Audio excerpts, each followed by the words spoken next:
14 साल की उम्र में, जब खेलने कूदने की उम्र होती है, तब रिश्ता हो गया। उस समय में सभी की लड़कियां 12-13 वर्ष में ही ब्याह दी जाती थीं। शादी का मतलब भी पता नहीं होता था, बस ये सोचकर खुश हो जाते थे कि नए नए कपड़े मिलेंगे। माँ भी थी नहीं, घर का थोड़ा बहुत ही काम आता था जो कि पिताजी ने सिखाया था। शादी का दिन आया और विदाई का वक्त भी आ गया। रोते रोते डोली में बैठकर ससुराल पहुंच गई। बहुत बड़ी और आलीशान हवेली देखकर मन ही मन बहुत खुश हुई। तभी सासू माँ की आवाज़ आई, अरे जल्दी से कलश लाओ, बहू आ गई है। और मैंने घूंघट की आड़ से अपनी सास को देखा। आंखों से एकदम सख्त मिजाज की लग रही थीं। उन्हें देखकर मैं थोड़ा डर गई थी। सारी रस्में ख़त्म होते होते रात हो गई थी। बिस्तर पर लेटते ही नींद आ गई। सुबह सुबह नौकरानी ने आकर जगाया था कि चलो रसोई बनाने की रस्म है। जल्दी से तैयार होकर रसोई में गई और खीर बनाई। सबने तारीफ़ की, बस सासू माँ ने नकल निकाल दी। साथ ही साथ समझाया भी कि अब बचपना छोड़कर कुछ काम काज सीख लो। 15 दिन बाद मेरे पति को भी हॉस्टल जाना था, क्योंकि तब वह बीए कर रहे थे। खैर अमन भी हॉस्टल चले गए और मैं अकेली रह गई अपनी सास और ससुर के साथ। थोड़े थोड़े दिन बाद ही अमन चिट्ठी लिखते थे। पहले सासू माँ के पास जाती थी, फिर मेरे पास आती थी, पर मुझे कभी इस बात से कोई दिक्कत नहीं हुई। मेरे अकेलेपन का साथी था आम का पेड़। वह पेड़ जो हवेली के पीछे के आंगन में लगा हुआ था।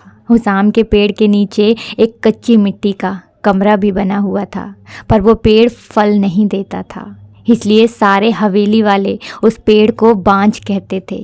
पर मुझे न जाने क्यों उस पेड़ से बहुत प्यार था। जब भी काम से निपटकर कुछ फुर्सत के पल मिलते थे तो एक वही पेड़ मेरा साथी होता था। उसको देखते ही मैं अपनी सारी थकान भूल जाती थी। 2 साल बीत गए और अब मैं 16 की हो गई थी। अमन की भी स्नातक की पढ़ाई पूरी हो गई थी। आज अमन वापस आ रहे थे। सासू माँ सुबह से ही तैयारियों में लगी हुई थीं। खुद ही रसोई में जाकर सारा जायज़ा ले रही थीं। मैं बहुत ज़्यादा खुश थी ये सोचकर कि अब मुझे अकेले नहीं रहना पड़ेगा। 16 सिंगार के साथ मैं पूर्ण स्त्री की तरह महसूस कर रही थी। आज मांग का सिंदूर कुछ अलग ही चमक रहा था। शायद उसकी चमक मेरे चेहरे पर भी दिख रही थी। तभी तो मेरी सास ने कहा, जाकर अपनी नज़र उतरवा ले। अमन आ गए थे। इस बात का पता हवेली की हलचल से लग गया था। खाने पीने के बाद सब लोग अपने कमरे में चले गए। तभी हम भी अपने कमरे की तरफ चल दिए। अमन मेरे लिए एक सुंदर सी साड़ी लेकर आए थे जो उन्होंने मुझे दी। मैं बहुत खुश हुई, मगर सबसे ज़्यादा खुशी तो अमन के लौट आने की थी। हमने ढेर सारी बातें की, जिनमें कुछ शिकायतें थीं, कुछ प्यार था। समय बीतता गया और 2 साल कैसे बीत गए पता ही नहीं चला। अमन और मैं बहुत खुश थे। एक दिन अचानक पता चला कि मेरे पिताजी बहुत बीमार हैं। अमन मुझे लेकर तुरंत रवाना हो गए। पिताजी मुझे देखकर बहुत खुश हुए, जैसे मेरे लिए ही उन्होंने अपनी सांसों को रोक कर रखा था। और फिर मुझे अमन के हवाले करके वो इस दुनिया से चले गए। भीगी आंखों से अपने पिताजी को विदा किया। अब मेरा सब कुछ अमन और उसका परिवार ही था।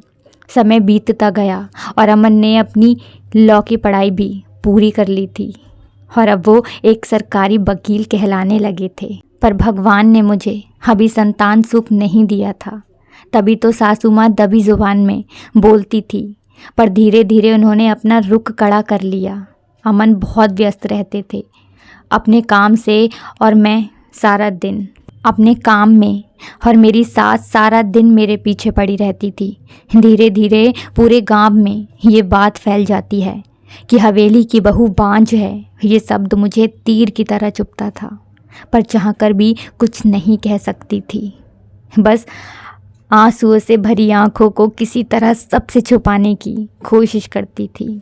अमन मुझे दिलासा देते थे, पर लोगों के ताने, उनकी ऐसी बातें मुझे अंदर ही अंदर खोखला कर रही थीं। अभी मेरी उम्र ही क्या थी, सिर्फ 19 साल, और लोगों ने मुझे बांझ बना दिया। बचपन से ही दुबली पतली थी मैं। फिर माँ के मरने के बाद ठीक से पालन पोषण भी नहीं हो पाया था। एक दिन जब अमन दोपहर के खाने पर आए तो सासू माँ ने फरमान सुना दिया कि हम अमन की दूसरी शादी करेंगे। इतना सुनकर मेरे पैरों तले से ज़मीन खिसक गई। मुझे बहुत बड़ा धक्का लगा कि अमन मेरे साथ ऐसा कैसे कर सकते हैं। नहीं, मेरे साथ ऐसा नहीं हो सकता। फिर अमन अपने कमरे में चले गए और उन्होंने कहा, बत्ती बुझा दो, मुझे सोना है। नहीं अमन, मुझे बात करनी है आपसे। नहीं, मैं बहुत थक गया हूँ। कनक, मुझे सोने दो। अमन, क्या आप दूसरी शादी करेंगे? कनक, मैंने कहा ना, सोने दो मुझे। थक गया हूँ मैं तुम सब लोगों की चिक चिक सुनते सुनते। उधर माँ है और इधर तुम। परेशान हो गया हूँ मैं, मन करता है अभी मर जाऊँ। नहीं अमन, ऐसा मत कहिए। कनक ने अमन के मुंह पर हाथ रखते हुए कहा, आपके अलावा अब कौन है मेरा?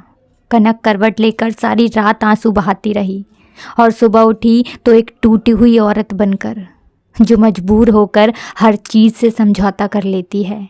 सारी रात यही सोचती रही कि शायद अमन ने भी हाँ कर दी है दूसरी शादी के लिए, पर उसे ये कहाँ मालूम था कि उसकी माँ ने उसे कितना मजबूर किया है दूसरी शादी के लिए। 1 महीने के अंदर ही अमन की दूसरी शादी गुलाबों से हो गई थी।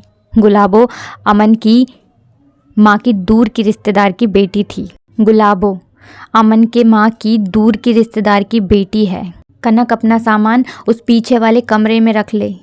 आज से गुलाबो इस कमरे में रहेगी अमन के साथ। सासू माँ ने हाथ नचाते हुए कहा, कैसे छोड़ दूँ ये कमरा? नहीं, ये मेरा कमरा है, जिसको जहाँ जाना है जाए। पर फिर ख्याल आया कि जो ब्याह कर इस घर में लाया था, जब वही मेरा नहीं है तो ये कमरा कैसे मेरा हो सकता है? ऐसा सोचते हुए आंखें आंसुओं से भर गईं। अपने आंसुओं को रोकते हुए अपने कमरे में गई। सिंदूर की डिब्बी और कुछ कपड़े लेकर उस कच्ची मिट्टी के कमरे की तरफ बढ़ गई। सामान एक कोने में रखकर खिड़की पर बैठ गई और उस आम के पेड़ को देखकर उसको निहारने लगी और सोचने लगी कि इसे किस्मत कहूँ या कुछ और। आज मेरी हालत भी इस पेड़ की तरह हो गई है, अकेला, बेसहारा। जैसे ये अभी तक अपने अस्तित्व को बचाने में सफल रहा है, क्या मैं इसकी तरह अडिग और मजबूत रह सकूंगी, या फिर किसी कमज़ोर लता की तरह मुरझा जाऊंगी और अपना अस्तित्व खो दूंगी? कहानी अभी बाकी है दोस्तों, तो देखते हैं कनक की ज़िंदगी में क्या होगा। क्या उसका पति अमन उसे समझ पाएगा? क्या वो इस दुनिया के तानों को सुनकर भी जी पाएगी, या फिर एक लता की तरह मुरझा जाएगी? तो इस कहानी का जो अंतिम पार्ट है वो भाग 2 में है, जिसमें आपको पूरी कहानी का सार मिलेगा। अगर आपको हमारी वीडियोस अच्छी लगती हैं तो हमारी वीडियो को लाइक करें और हमारे चैनल को सब्सक्राइब करें। Thanks for watching.